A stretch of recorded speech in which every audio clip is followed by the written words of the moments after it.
자, 오늘은 12강 이거 1번부터 4번까지 한 번에 쭉 달려볼 건데 어, 뭐 시작을 해보자 바로. 일단 첫 번째로 이거 moral outrage 지문인데 이거는 먼저 주제 문제가 가장 흔하게 나올 수 있다고 생각을 하거든. 주제가 이 맨 마지막 문장, 즉 여기에 걸려 있어가지고 웬만하면 주제 찾기 힘들고 그래가지고 주제 문제를 냈을 때 좀 많이 낚일 수 있을 것 같다는 생각을 하고 있어. 그래서 이걸 조금 조심해주면 좋을 것 같고, 이 지문은 전체적으로 첫 번째, moral outrage가 뭐냐, 도덕적 분노가 뭐냐, 그 다음이 도덕적 분노가 어떤 원리로 일어나는 거냐, 그게 나오고, 세 번째로 도덕적 분노라는 게 어떤 의미를 가지냐라는 얘기가 나오는 거고, 그리고 우리가 주목해야 될 주제는 여기 도덕적 분노가 어떤 의미를 가지는지 거기에 조금 더 주목을 해주면 좋을 것 같아. 그래서 첫 번째부터 읽어보자면 moral outrage가 is the psychological tool. moral outrage가 심리적인 도구래. 근데 어떤 도구냐면 동기를 부여시키는 거야. 사람들이 뭐 하도록 잘못 악행을 저지르는 사람들을 퍼니시, 징벌하도록 뭔가 동기를 부여하는 툴인 거지. 근데 여기서 중요한 거는 이 징벌을 시키는 사람이 어떤 보복을 받을 수도 있잖아. 근데 그런 거를 감수하고서라도 징벌을 할 수 있도록 만드는 툴이라는 거지. 그게 중요한 거야. 그래서 moral outrage가 뭐냐? 다시 정리를 해보면은 심리학적 도구라는 거야. 여기서 말하는 거는. 그지? 두 번째로 moral outrage가 뭐냐면 commitment tool이래. 근데 뭔진 모르겠지만 그게 뭐냐면 여기서 설명을 해주지. 사람들이 퍼니시 하도록 만드는 거야. commit, 만든다. 사람들이 퍼니시 하도록. 여기서도 같은 말을 하는 거야. Even though trying to punish someone can be dangerous. 위험할 수 있음에도 이 말이고.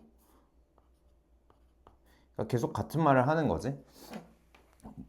위에서부터 다시 출발하자면 moral outrage라는 거는 심리학적 도구인데 사람들이 악행을 저지른 사람들을 징벌할 수 있도록 하는 거야. 근데 그게 위험할 수도 있다는 거지. 두 번째도 같은 얘기를 하는 거고. 그러면은 이 moral outrage가 어떤 식으로 일어나는지를 얘기를 해야 되는데 moral outrage는 어떤 식으로 일어나냐면 우리가 뭔가 부당한 걸 봤을 때 우리의 몸이 어떤 리액션을 가진다는 거야. 그 리액션이 뭐냐면 우리가 화가 나고 그 다음에 혈압이 올라가고 그 다음에 심장이 빨리 뛰고 그래서 우리가 thirst for 뭔가 갈망한다 이 얘기지. 복수라는 거를. thirst는 여기서 그 목마르다 할 때 thirsty랑 똑같은 거 갈망한다는 얘기고 그러다 보니까 우리가 감정에 휩쓸려 가지고 이 outrage라는 게 이끈다는 거야. 우리가 뭐 하도록 이끄냐면 무시하도록 이끄는 거지. 뭘 무시하냐면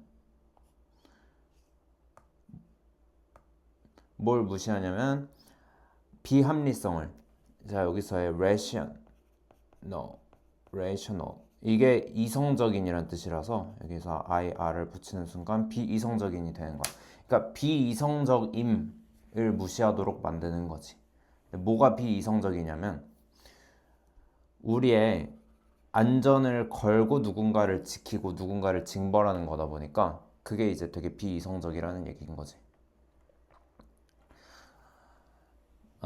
그래서 다시 한번 얘기를 하자면 우리가 뭔가 부당한 걸 봤을 때 우리 몸에서는 피지컬 리액션이 일어나고 그게 뭐냐면 화나고 그 다음에 혈압도 올라가고 심장도 빨리 뛰고 그래서 복수가 하고 싶어지고 그런 감정이 너무 앞서가다 보니까 우리를 어디로 이끌게 되냐면 비합리성을 무시하게끔 이끄는 거야. 이게 이성적으로 보면 말이 안 되는데 그거를 무시하게끔 이끄는 거지. 그래서 in any single situation 어떤 상황에서도 there is rarely an immediate personal benefit. benefit이 자 여기 rarely를 잘 보셔야 되는데 없다는 거지. 우리를 위한 이득이 없어.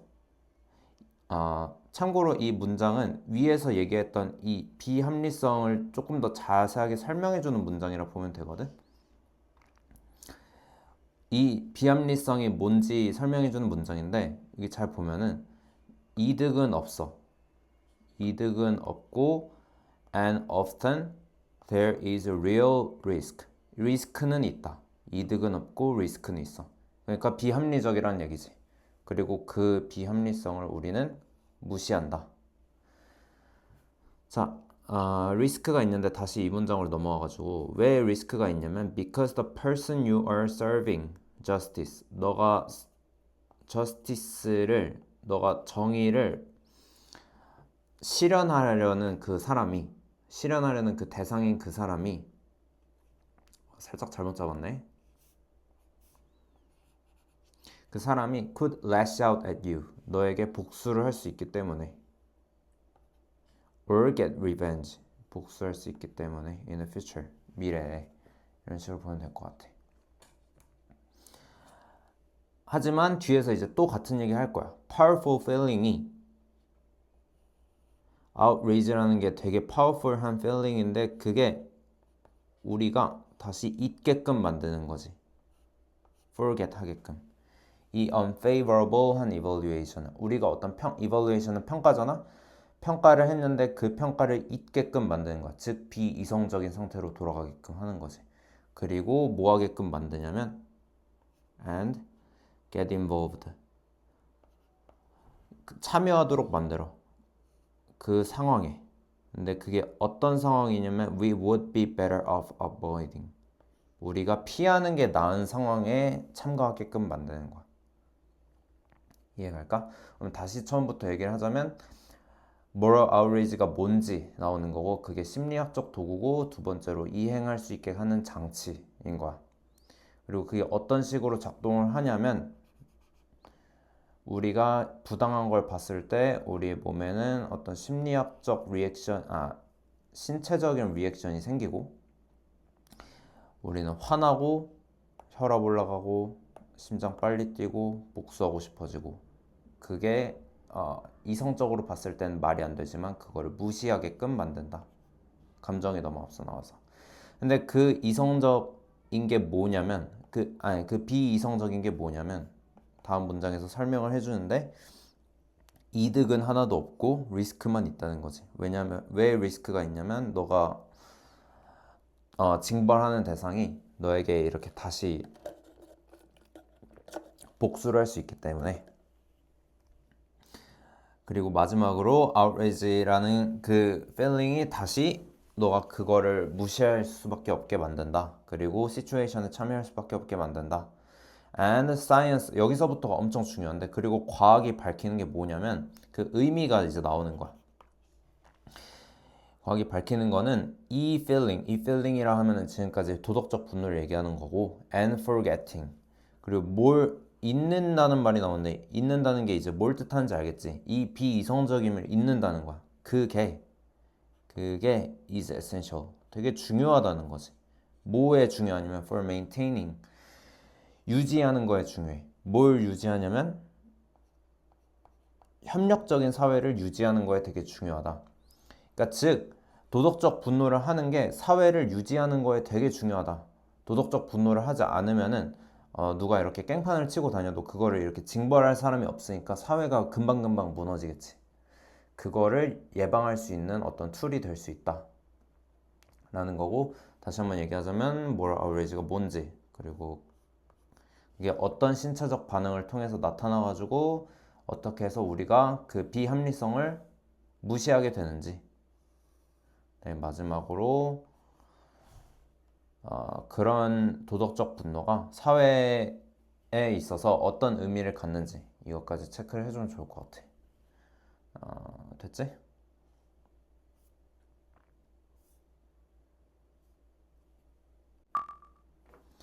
방금 세로로 찍다가 다시 가로로 촬영을 해보려고.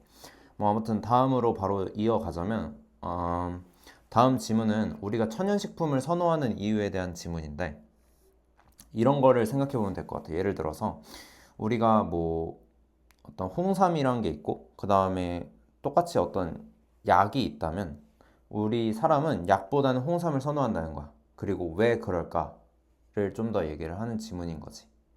그래서 이 지문은 크게 보면은 이 지문은 크게 봤을 때 맨 처음에 이 question이 나오고 그 다음에 쭉 이거에 대한 답이 여기서부터 끝까지 나오는 지문이라고 볼 수 있고 이 답변 쪽을 조금 더 세분화 해가지고 보면은 이제 문제 푸는데 도움이 되겠지. 그래서 첫 번째 퀘스천부터 가보자고. 왜 인간은 왜 가질까? 어떤 본능을 가질까? 근데 어떤 본능이냐면 counter, 즉 반 생산적인 productive 하지 않은 본능을 가질까? 근데 어떤 본능이냐면 그게 favor, 더 좋아하는 거야. natural product를 더 좋아해. 즉 홍삼 같은 걸 더 좋아해. 뭐 할 때? 지식이 없을 때를 얘기를 하는 거야. 그 홍삼이라는 게 이로울 수도 있고 혹은 나쁠 수도 있는데 그거에 대한 지식이 없음에도 홍삼을 좀 더 좋아한다는 거지. 왜 그럴까?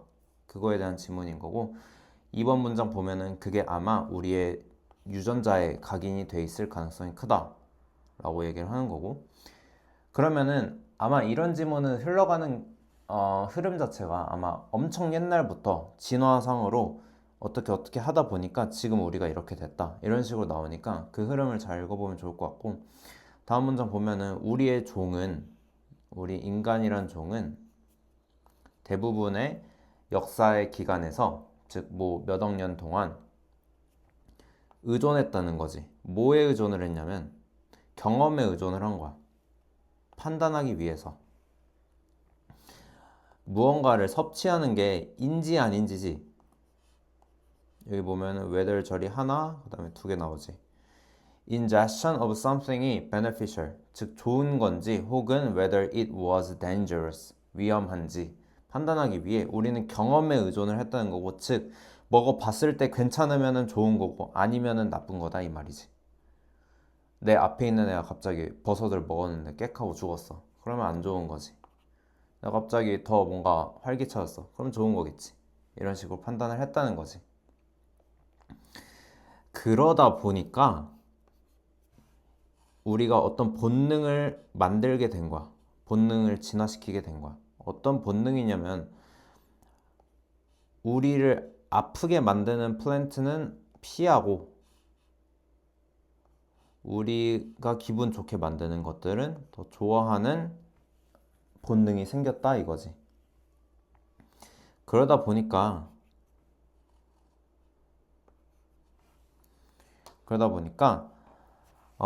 어떤 걸 먹었을 때 어, 그러다 보니까 어떤 걸 먹었을 때 우리가 아플 수도 있잖아. 그러니까 모르는 거가 있을 때 그거 우리가 아플 수도 있고 갑자기 괜찮아질 수도 있는데 그건 우리가 모르는 거니까 웬만하면은 우리가 경험적으로 알고 있는 것들을 좀 더 좋아라 하겠지. 그래서 알려지지 않은 것들을 조심스럽게 다루게 됐을 거야. 그리고 그게 어떤 생존적인 이점을 줬다 이 얘기겠지.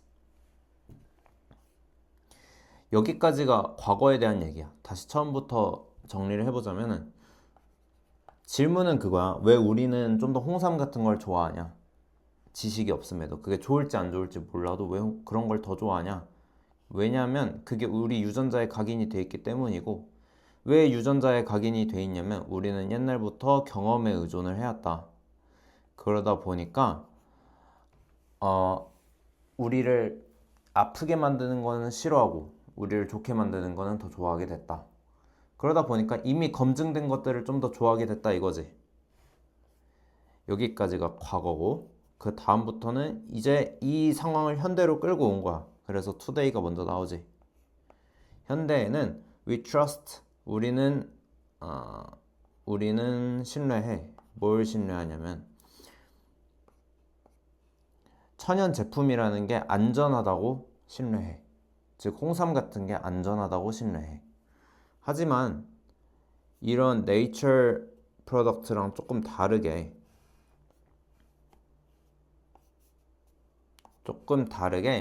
약들은 누가 봐도 공장에서 나온 것처럼 생겼잖아. 그래서 coming of a pharmaceutical 한 프로덕션 라인에서 나오는 필들은 얘긴 거고, look nothing like, 그러니까 뭐처럼 보이지 않는다 이거지. What our instincts tell us is safe to eat. 자, 여기 조금 더 잘 보면 좋은데, 여기가 이게 삽입이 됐다고 보면 돼. 그래서 look nothing like what is safe to eat. 원래는 우리가 먹기에 안전한 것처럼 보이지 않는다 이건데, 중간에 우리의 본능이 얘기하기에 이런 식으로 조금 더 들어간 거겠지. 구조는 조금 헷갈릴 수 있으니까 한번 얘기를 해봤고, 그 다음에 이 약들은 혹은 약에 들어가는 재료들은 우리에게 상기시켜. 뭘 상기시키냐면 고등학교 화학 실험실을 연상시키고, 그러니까 좋진 않은 거겠지? 하지만 그래도 먹긴 먹어야 되잖아. 우리 그거 먹긴 먹어야 돼. 그러면 어떻게 할까? 조금 더 조심스럽게 먹겠지. 그래서 우리는 그 약들을 조심스럽게 다루는 거야. 마치 누가 그랬듯이 우리의 ancestor, 우리의 조상들이 새로운 식물을 되게 조심스럽게 대했듯이 우리도 약들을 조심스럽게 대한다 이거지. 그래서 약이 필요할 때 우리는 이끌린다, 주어가 끌다니까 우리의 뭐에 이끌리냐면 우리의 음식의 변형에 이끌리는 거야. 그리고 plant product, 우리 식물에서 나온 식품에 기대는 거야. 어떤 것들이냐면 그런 게 우리가 인지하기에 먹기에 안전하다고, 그리고 과학적인 식품에는 끌리지 않는다 이거지. 다시 처음부터 얘기를 하자면 우리는 왜 천연식품을 선호하냐, 좀 더 좋아하냐 라는 퀘스천으로 시작을 하는 지문인 거고, 그거에 대한 답으로 우리의 유전자 때문이다. 네, 과거에는 경험에 의존했다. 그러다 보니까 우리를 좀 더 낫게 해주는 걸 선호하는 그런 본능을 기르게 되었고, 그러다 보니까 검증된 걸 좀 더 좋아하게 됐다. 그래서 이게 현대로 끌고 왔을 때 이미 내추럴 프로덕트들은 검증이 됐지. 그러다 보니까 좀 더 신뢰를 하는 거고, 하지만 약들은 너무 이상하게 생겼지. 과학 실험실을 떠올리게 할 정도로 생겼으니까. 근데 그래도 먹긴 먹어야 되니까 조심스럽게 다룰 수밖에 없다는 거지. 그래서 굳이 그런 것보다는 조금 더 우리가 평소에 오랫동안 봐왔던 우리 유전자에 각인되기에 되게 안전하다고 생각이 되는 그런 식물들을 좀 더 좋아하게 된다 이 말인 거겠지. 다음 것도 바로 가보자. 이 지문은 이 식이보충제랑 드러그의 차이, 약과 식이보충제의 차이에 대한 지문인데 바로 시작을 해보자고. 이거는 쉬워가지고 금방금방 할 수 있을 거야. 우리 식이보충제라 하면 예를 들어서 뭐 단백질 보충제 이런 게 있겠지. 그리고 드러그라고 하면은 뭐 우리가 평소에 흔히 알던 약들. 그 중에서 우리가 조금 더 뭔가 조심스럽게 다루고 조금 더 이렇게 규제가 빡세고 한 거는 당연히 약이잖아. 왜냐면 보충제는 뭐 한 번 잘못 먹었다고 큰 탈이 안 나니까. 그래서 그런 얘기를 하는 지문이야. 첫 번째 보면은 식이보충제는 드러그가 아니래. 당연히 아니지. 그래서 여기서부터 이 2번 문장에서 4문장 정도가 드러그를 얘기를 할 거야. 그 다음 여기서 여기까지가 식이보충제를 얘기를 할 거야. 근데 중요한 거는 여기서 이제 첫 문장에서 식이보충제가 약이 아니라고 했잖아. 식이보충제가 약이 아니라는 사실이 문제라는 거야. 그게 왜 문제인지를 봐야 돼. 아래 보면은 약이라는 거는 원래 만들어졌어. 뭐 하기 위해 만들어졌냐면 질병 진단하거나 고치거나 혹은 완화시키거나 치료하려고 질병들을 그러려고 만들어진 거야. 되게 엄격하게 다룰 수밖에 없겠지. 그래서 첫 번째로 그러다 보니까 시장에 내놓기 전에, 여기서의 마케팅은 마케팅 하다라는 게 아니라 마켓에 내놓기 전에 이 말이야. 마켓에 내놓기 전에 주어가 당연히 엄청나게 빡센 규정을 겪어야 돼. 나가기 전에 must undergo 겪어야 돼. extensive studies of effectiveness 이것저것 다 테스트해야 된다는 거지. 뭐 효과도 테스트해야 되고 안전도 테스트해야 되고 그 다음에 다른 약과의 어떤 상호작용, 어떤 약을 이미 먹고 있을 때 다른 약을 먹었는데 막 갑자기 사람이 죽어 그러면 안 되잖아. 그치? 그런 것도 체크를 해야 되고 이것저것 체크를 해야 된다. 그러다 보니까 당연히 FDA 이걸 검사하는 사람들의 권한이 셀 수밖에 없어. 그래서 얘네는 뭐 하냐면 프리마켓 그 시장에 내놓기 전에 승인을 해줘. 우리 FDA 승인 받았다 이런 얘기 자주 듣지.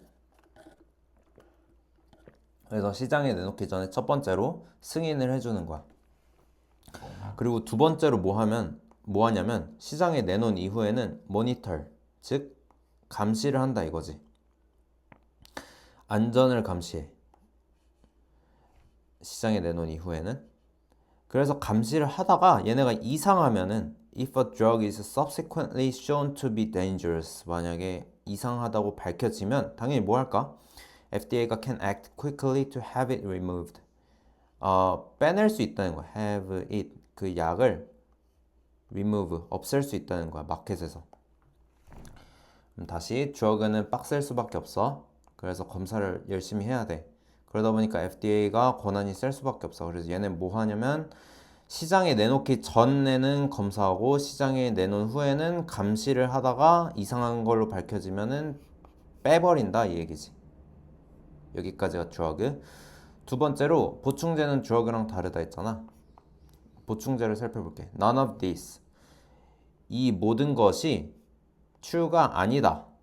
뭐의 경우에는? 식이보충제의 경우에는. 그러면 이렇게 생각을 할 수 있어. 드러그랑 서플리먼트가 다르기 때문에 방금 같은 경우에는 시판 전에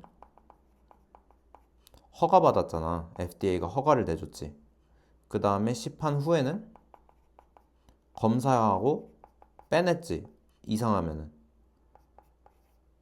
그러면은 이게 다 아니라고 하니까 허가를 해줄까 안 해줄까? 안 할 거고 당연히 검사할까 안 할까? 안 할 거고 그 다음에 뺄까 못 뺄까?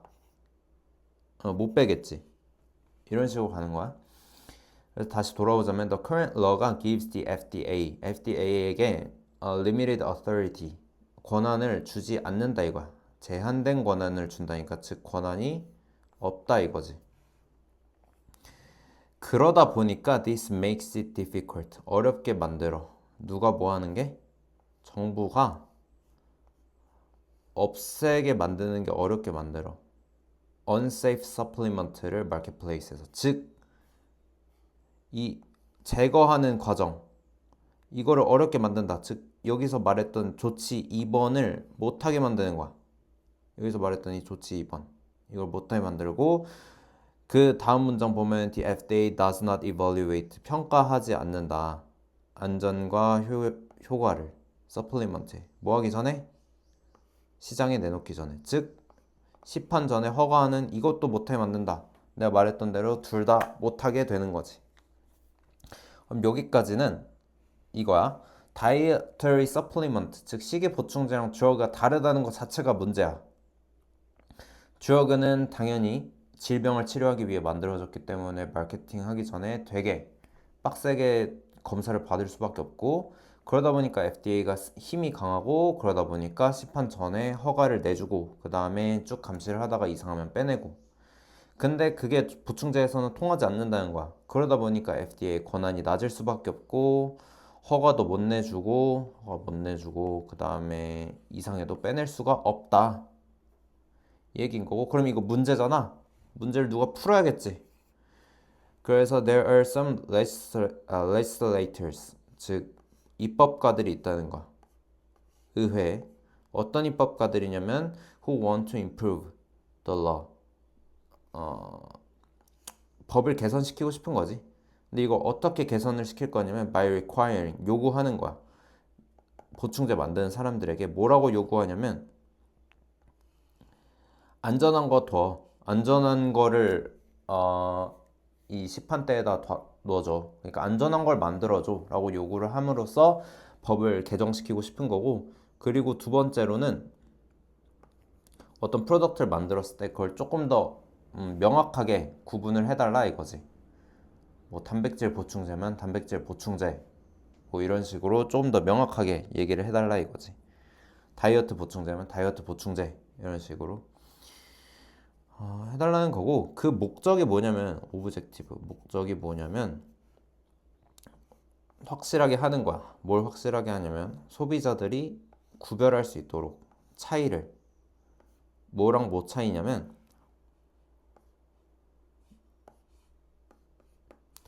안전한 보충제랑 serious side effect, 즉 엄청난 부작용을 갖고 있는 보충제 간 차이점을 사람들이 딱 보고 이거는 되게 나쁜 거네, 이거는 되게 좋은 거네 라고 구별할 수 있도록, 그럴 수 있도록 라벨을 붙여주시고 구분을 해주시고, 그리고 좋은 것들만 좀 놔주세요, 이런 식으로 얘기를 하는 거지. 그런 식으로 이런 문제를 풀려고 하는 거야.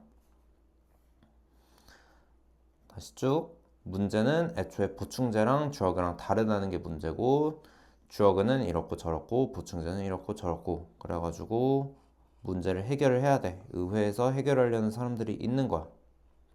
어떻게 해결하려 하냐면 식이보충제 만드는 사람들에게 좀 더 안전하게 만들어주세요. 두 번째는 좀 더 구분을 잘 명확하게 해주세요. 그래가지고 이 목적이 뭐냐면 소비자들이 딱 보고 이거 안전한 거네, 혹은 이건 안전하지 않네, 이런 식으로 구분할 수 있도록 만들자, 이 얘기겠지. 자, 이어서 가볼게. 다음 질문은 문학 지문이야. 이거 주제는 문학이 일반 비문학 글이랑 다르게 우리 경험을 되게 충분히 반영해서 읽기 때문에 시간이 지나면서 문학이 우리에게 다르게 다가온다 이거지. 5년 뒤에 읽었을 때, 10년 뒤에 읽었을 때. 그래서 독해를 한번 시작을 해보자면 첫 문장 보면 Literature is not a disposable. 자, 여기서 말하는 disposable이라는 거는 일회용이란 뜻이야. 일회용 carrier, 여기서 너네가 아는 carrier랑 똑같은 거야. of nuggets of information. 즉 일회용으로 정보를 전달하는 매개체가 아니다, 문학이라는 거는. 그래서 쉽게 말하면 문학은 일회성으로 정보를 전달하는 그런 글이 아니다. 그럼 여기서 이 생각이 들어야 돼. 그러면 문학이 뭘까? 그거를 이제 2, 3문장에서 설명을 해주는 거겠지. 그러면 문학이라는 거는 일상적인 읽기라는 다르게, 여기서 말하는 일상적인 읽기란 이 위에서 얘기한 일회성 정보 전달을 얘기를 하는 거겠지. 그래서 문학이라는 거는 그거랑 다르게 초대한다, 우리를 다시 어디로 다시 초대한다. 근데 우리가 뭐 하게끔 하냐면 첫 번째로 다시 경험하게 해줘. 그리고 뭐 하게 해주냐면 다시 평가하게 해줘. reassess. assess는 평가하다. 그래서 의미를 다시 평가하게 해주고, 그 다음에 그것이 제공하는 거, 이 문학이 제공하는 것을 다시 경험하도록 만드는 거지. 그래서 좀 변화를 하는 거지, 의미 같은 게. 그 다음에 또 문학이 뭘 해주냐면 계속해서 의미를 소통한다. 그리고 의미랑 그 다음에 중요성을 소통한다, 시간이 지남에 따라서. 그리고 더 중요하게는 바꾼다는 거야. 뭘 바꾸냐면 의미를 바꾼다는 거지. 뭐에 기반해서냐면 우리의 관점에 기반해서 의미를 바꾸고, 그 다음에 계속해서 의미를 전달한다. 즉 여기서 2, 3문장에서 말하는 거는 문학이라는 게 일상적인 읽기와는 다르게 계속해서 의미가 전달되고 의미를 재평가하게 되고 그렇게 된다 이거지. 그 다음으로 볼 거는 문학이 실제로 변화하는 거를 몇 개 예시로 보여주거든. 그래서 우리는 모두 가졌다. 경험을. 뭐 하는 경험이냐면 taking up a classic work of literature. 자, 되게 클래식한 고전을 읽어본 경험이 다들 있을 거야. After several years of and finding in it details. 읽은 다음에 찾은 경험이 있을 거야. 그것 안에서 뭘 찾냐면 디테일과 중요성을 찾은 거야. 근데 어떤 중요성과 디테일이냐면 우리가 처음에는 놓쳤던 디테일과 중요성인 거지. 그러니까 쉽게 말하자면 문학을 한번 읽었는데 처음에 읽었을 때는 놓쳤던 것들을 발견한 경험이 다들 있을 거야. 이런 얘기를 하는 거지. 그래서 여기서 다시 말하고 싶은 거는 문학은 실제로 변화한다. 근데 왜 그럴까가 되게 중요해. 왜 일상적인 글은 5년 뒤, 10년 뒤에 읽어도 변하지 않지만 문학은 왜 변할까? 그 이유가 여기 나오는데 변한 거는 is not the work of literature. 즉 변한 거는 문학 그 자체가 아니라는 거야. 그럼 변한 게 뭐냐면 우리의 경험이란 거지. 어떤 경험이냐면 이 텍스트에 반영된 경험이야. 즉 어떤 문학을 읽었을 때 그 문학을 5년 뒤, 10년 뒤 다시 읽었을 때 문학이 다르게 느껴지는 거는 실제 그 글이 변해서가 아니라 우리가 그 5년, 10년 동안 살아오면서 쌓인 경험, 그런 것들이 문학을 다르게 보여지게끔 만든다는 거지. 그래서 예시가 하나 더 나오는데 아래 예시는 셰익스피어의 그 어떤 이야기거든. 그래서 one's perception, 어떤 한 사람의 인식, 뭐에 대한 인식이 있냐면 셰익스피어의 Grand Drama on Aging. 드라마인데 뭐에 대한 거냐면 Aging under existential threat. 어떤 나이 들어가는 거를 표현한 드라마인 거야. 그 이름이 킹 리얼. 이런 드라마에 대한 누군가의 인식은 is a different experience. 다른 경험이 된대. 20대에 읽었을 때랑 70대에 읽었을 때 다른 경험이 된대. 당연하지. 왜냐면 20대 때는 우리가 죽어간다는 거를 생각을 안 하고 반면에 70대일 때는 우리가 죽어간다는 걸 생각을 하기 때문에 다르게 느껴질 수밖에 없는 거야. 다시 얘기하지만 문학이 바뀐 게 아니라 우리의 경험이 바뀐다 이거지. 그 다음에 그 예시가 방금 들었던 예시가 뭔가 시간이 지나면서 문학이 다르게 느껴지는 거였잖아. 그 이유가 한 번 더 나와. 왜 그러냐면 This is true because reading literature, 문학을 읽는다는 거는 everyday reading과는 반대로 여기가 주어고 여기가 동사 요구해. 완전한 독자의 참여를 요구해. participation, 참여를 요구해.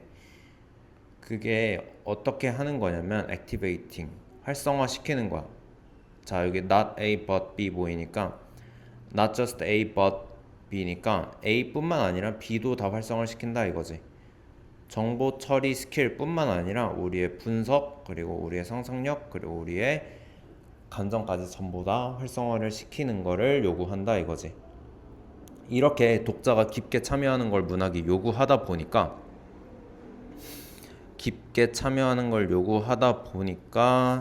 우리의 경험이란 게 텍스트에 드러날 수밖에 없는 거고, 그러다 보니까 문학이라는 게 바뀌지 않아도 일상적인 읽기와 다르게 문학 자체는 바뀌지 않아도 우리의 경험이 잘 드러나다 보니까 문학이 다르게 느껴진다 이거지. 자, 그래서 마지막으로 이런 어떤 이런 모든 예시가 나타내는 의미가 뭐냐면 이런 시간이 지나면서 나타나는 변화, 사람에 따라서, 그리고 변화들은 설명해.